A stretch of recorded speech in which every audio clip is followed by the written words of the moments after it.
Right, so this week we just hit our first proper milestone on Shopify, which was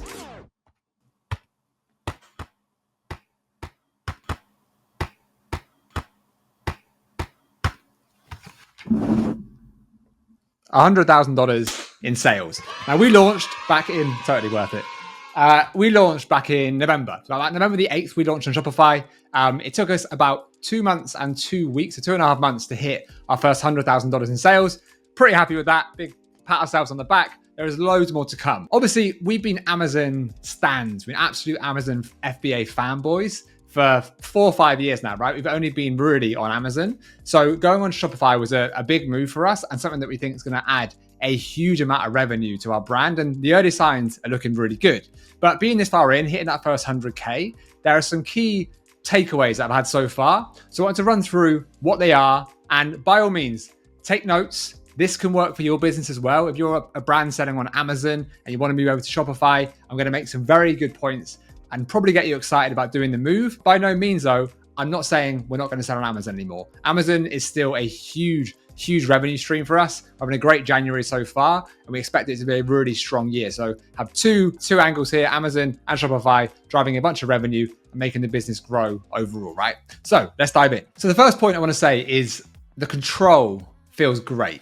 So what I mean by that is on Amazon, if you have a product and let's focus on one product. If you have a product that's going really well, right? Sales are coming in, you've got PPC. So let's say you're going aggressive on PPC, your conversion rate's really good, you're getting that sales velocity.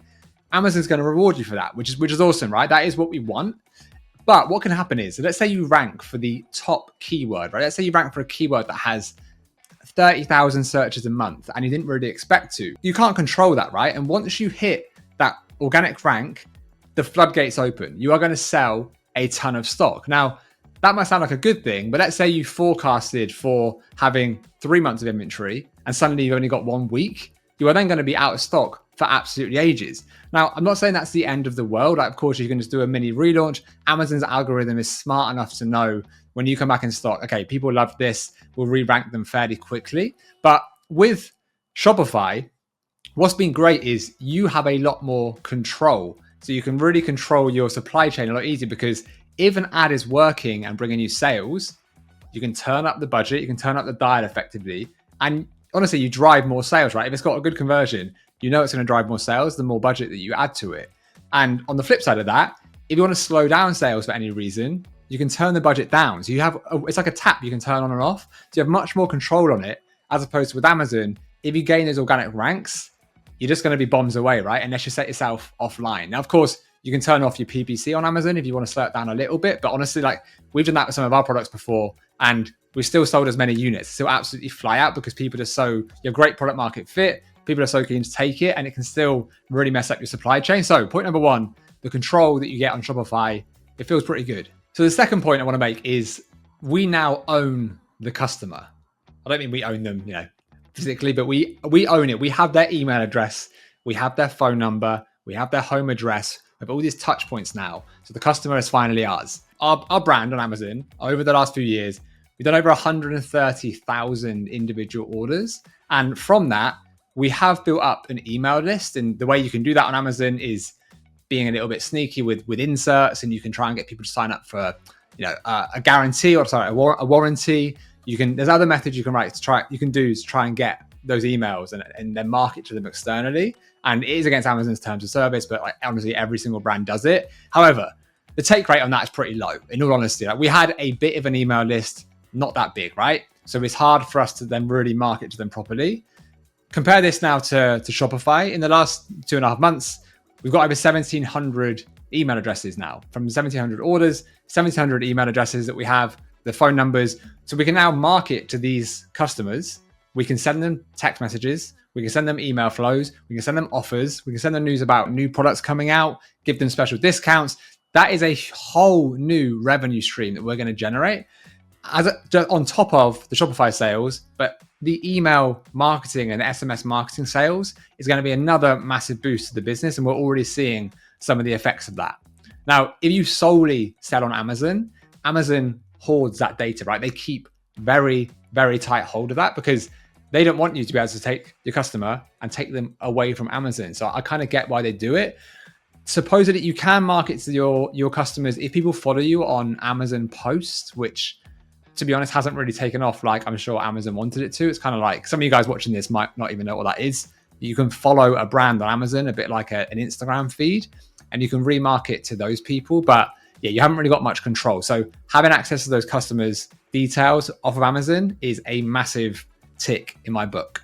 And the next point I want to make is one single good piece of content when you launch on Shopify can take you a hell of a long way. So if you followed our channel for a little bit, you would have seen we've been talking recently about using organic TikTok content to run ads on Meta, right? So in October, so prior to us going live on Shopify, one of our creators went viral with a piece of content on one of our products within the niche that we're in, right? So when we launched on Shopify, we thought, okay, let's use that content. We know that our demographic loves it. We know it's going to have a high click-through rate. Let's run it as an ad on Meta. And that single piece of content has driven a pretty meaningful percentage of the $100,000. So we saw that working. We then went back, we have iterated on that content. We've made content with other content creators, and that's compounded the effect, right? That's added to it. We're getting really good click-through rates on that content. It's driving a ton of sales. So the more that we add, the more that our sales are going to compound. We know it's going to work. There's a formula to the ads, right? To the content. We know the type of hooks we should be doing, the type of benefits you want to be driving in the ad itself, in the body of the ad, and we know what we need to tell the customer to do at the end, right? A lot of people forget to say, you can grab it below, hit the link below, all this stuff. They might just make a bit of content and then not tell the customer exactly what to do at the end of it. You should be telling them, hit that link, buy yours below, get it there, right? There's always things you can say. Just make sure that your creator is saying that. But overarching point here is, if you have one very, very good piece of content, that will get you off to the races. And then you want to add to that and add to that and add to that. And it's going to keep compounding for your brand on Shopify. So the next point is AOV. So the average order value, right? So on Amazon, our average order value is $28, which is fairly low, right? On Shopify, it's $60. And that is a massive, massive difference. Obviously, over 100% more on Shopify. Now, what's the reason for that? The reason is on Shopify, you can really guide your customer where you want them to go. And there's all these tips and tricks you can do to get them to spend more money, basically. So that can be bundling. That can be discounts if they buy multiple units. So we have, for example, some of our SKUs, they can buy one. If they buy two, there's more of a discount. If they buy three, there's even more of a discount. We can say, if you spend another $20, you're going to get free shipping. You can say, if you spend $100, you're going to get free gifts. There's all these things you can do to really drive up that AOV, which has been pretty meaningful. We're already seeing that, right? We've got a $60 AOV. Now, on Shopify, you'll hear this a lot on Twitter and kind of general on podcasts and stuff. You want to have a decent level average order value to really make Meta ads work, because you are going to have to spend pretty aggressively on your marketing. So for us, we actually want to drive this higher, right? We actually want to get up towards $100. We have a product coming out soon that's going to have around a $70 price point. So we think there's a pretty good chance we can definitely drive up towards that $100. It's going to make things a lot easier for our business.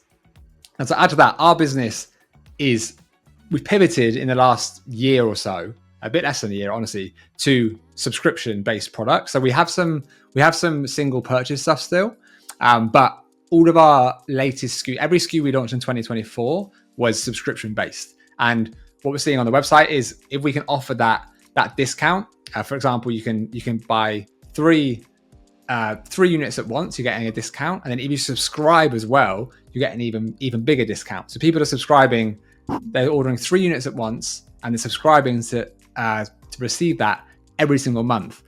That, for us, that we see those orders come in, that's incredible, because that means they're going to be spending over $100 a month with us every single month. So that could be $1,200 spend in a year, right? So hopefully they say subscribe with us. That's something that we've got to keep working on, is the retention. But for us, we're getting, I think, about 25% of orders at the moment on Shopify are subscribing to us. And compare that to Amazon, it's much, like, I haven't got the percentage in front of me, but it's a much lower percentage on Amazon that are going to subscribe. People are much more likely to do kind of one-off purchases on Amazon. We have got about 1,000 subscribers on Amazon now, so it is good and it is growing. But what you can really do on Shopify is push them to where you want them to be. Like I said, and to subscribe, and that subscription rate is going to be a lot higher on D2C. Oh, before I forget, what works really well, what worked great for us over Christmas was do gift sets. So on Amazon, you can do bundles, right?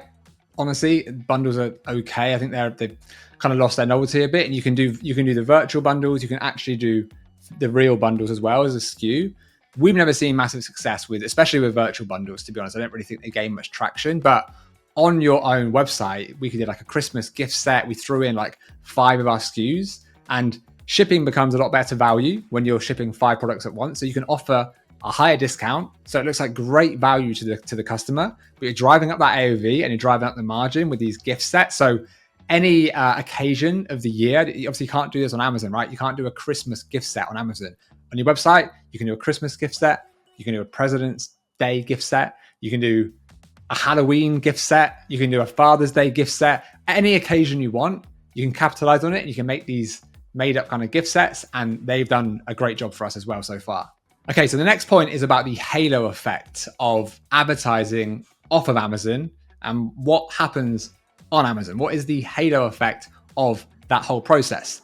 Now, some Shopify kind of fanboys, they say, I don't want to sell on Amazon. I shouldn't be there, right? And honestly, in my opinion, that is so stupid. Any brand should be where their customers are, right? So some people love shopping on Amazon. They might see you off of Amazon. They might see an ad on Instagram or Meta, but then they go to Amazon to find your brand because they love buying with Prime. They've got a good kind of a habit built up of shopping on Amazon.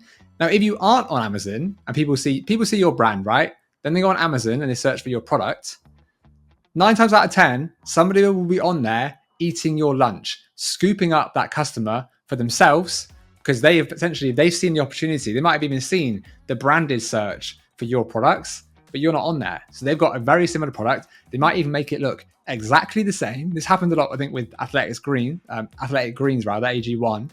People were honestly eating their lunch on Amazon. So there's a huge amount of money that brands are losing by not being on there. So what happens, is to explain this properly, is people see the ad on Meta. Some people click the link below, they go straight to your Shopify store, that's where you're directing it, and they purchase it there. Cool, that works fine, right? Other people see the ad, like I said, they go to Amazon, they search for your brand, and they buy it there. Also cool. Now, Amazon loves the fact that people are coming onto the platform and searching for your brand specifically, right? And they are going to reward you by giving you higher organic ranks because the people are going to come on, they're going to search for your brand, they're going to be very likely to then convert, right? So you've got super high conversion rates, which Amazon's going to reward by boosting your organic ranks. That means there's a flywheel effect here, right? You are going to have solidified ranks organically for not only your branded search terms, but any other keyword that is associated with your niche. Amazon's going to think, okay, let's test these in a higher position because people seem to be loving this product. So there's a generic description of your product as well as the branded. You can be number one, right, on both. And we've seen this with one of our products in particular, where we have a ton of number one key ranks now, despite the fact we've turned down our PPC massively. So we're now getting higher margin on Amazon. We actually also raised our prices on Amazon. And we haven't got to worry about the competition because people go on there and they search directly for your brand. They're not looking at your competitors a lot of the time now. They're just buying it straight away. So it actually allows you to charge a higher price as well. Now, this is a game changer. Honestly, on Amazon, this is such a game changer. You're not having to fight in the price wars against Chinese sellers. You're not having to worry too much about the rising PPC costs. You're not having to worry about rising Amazon fees. And this is something that we've told all of our members inside of Honest FBA. These are skills that you want to be learning. This is giving you an edge. A lot of these Chinese brands, they are not good at content. They are not good at advertising off of Amazon. This is an edge that you can bring into your brand, and it's going to allow you to survive and have much higher margins within your Amazon FBA sales. All right, my next point is that we are now at the mercy of Zuck. So Zuck, he's a bad man now. He looks so cool. He's got a chain and big hair and stuff, and he does MMA. I'm sure you've all seen him recently, but we are now at his mercy.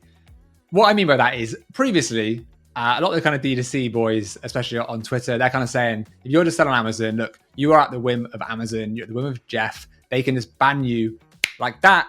You're screwed. Look, that is true, right? But I am telling you now, most brands that sell on Shopify, they only exist because of Meta.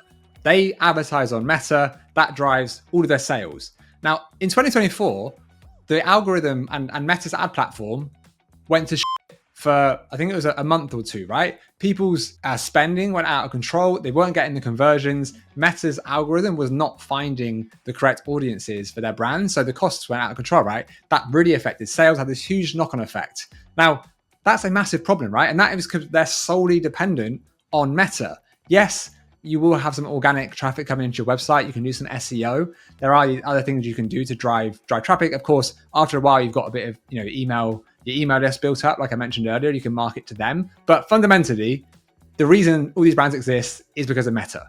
So it's almost the same as if Amazon ban your account, you get a section 3 for whatever reason. There's not really much difference to if Meta goes to shit again. So I just want to bear that in mind. You are at the mercy of Amazon, Jeff, or Facebook, Zuck. This is why being on both is great, because you are spreading out that risk. And now obviously we're also on TikTok as well, so we're spreading it even further. So if you get the non-dependence on one channel is what we're going for here, right? But everyone who says selling just on Amazon is stupid, they're wrong. Because like I said, Zuck is putting the strings over them. So the question you might be asking yourself is, do I think that it's dumb to start on Amazon, right? And not be on both platforms? And honestly, the answer to that is no. I still think Amazon is a great place to start. If you're brand new to this and you want to learn the fundamentals of e-commerce, Amazon is an amazing gateway into that. It's low risk. In the grand scheme of things, it's pretty low budget. You don't have to spend a fortune to get going. You're learning the ropes, like I said. You are not having to handle customer service and fulfillment and that kind of that more fiddly stuff that comes with a bit more experience. It's a really nice entry into e-commerce. Now, look, if you have the budget and the bandwidth to launch on Amazon and Shopify and potentially even TikTok all at once, awesome, right? If you can do that and you have the skill set, amazing. If you want to learn that skill set, we are now teaching all of this inside of Honest FBA. So some of our members are going more aggressive. They're going to go everything at once. Other ones, they come in, they're going to get their feet underneath them with Amazon FBA. And then we have the resources and the content to teach them how to get onto Meta, how to get onto TikTok, how to get good at content, right? Everyone in there is learning how to get good at content. That is so key. No matter what you're doing in the next couple of years in e-commerce, you need to be learning content. Now, I also think the fact that we had 4 or 5 years on Amazon, that has allowed us to move really quick with D2C, with Shopify, because we have the strong backing behind us, right? We have the position we're on Amazon. We know we're getting good sales there. So it's a bit of a fail safe for us, right? That's allowed us to take pretty big swings and move really fast, but also just logistically having all of our inventory at Amazon, having all that stock there. We have the integration with Shopify. We're still using Amazon to fulfill all of these orders, and it's working great. So you can really test the waters with Shopify for your own brand, but it's fulfilling through Amazon, which works great. And look, in the future, we will probably have some inventory at a 3PL as well. Perhaps if we're doing specific bundles or gift sets or whatever, it can be a bit cheaper to go to a 3PL. But again, using Amazon's infrastructure, you can even on Shopify, you can have buy with Prime as a checkout option. So people can get familiarity. You can take advantage of Amazon's incredible fulfillment network still. And our customers now are receiving items in 24 hours, 48 hours. It's working great. So again, it can be a really good starting point. Start on Amazon. You can test the waters with D2C. You can get some great content made. You can run that as an ad. You can even test it with just a couple of SKUs to begin with, see how it goes. But for us, it's been good so far, right? We have got a lot to learn still. We are really enjoying this. Like I said, Amazon is still our main sales channel. We're still driving more revenue there. But Shopify is catching up fast, and we want to make it as big as possible, as fast as possible, gain as many subscribers as we can. As we learn more lessons, especially with doing subscription and retention, we of course will share them on this channel. Hopefully that was helpful. So they are the main lessons that I've learned so far from launching on Shopify. If you want to learn how to launch a product yourself on Amazon, if you're just getting new to this, watch this on how to find a product, subscribe to the channel, and I'll see you soon.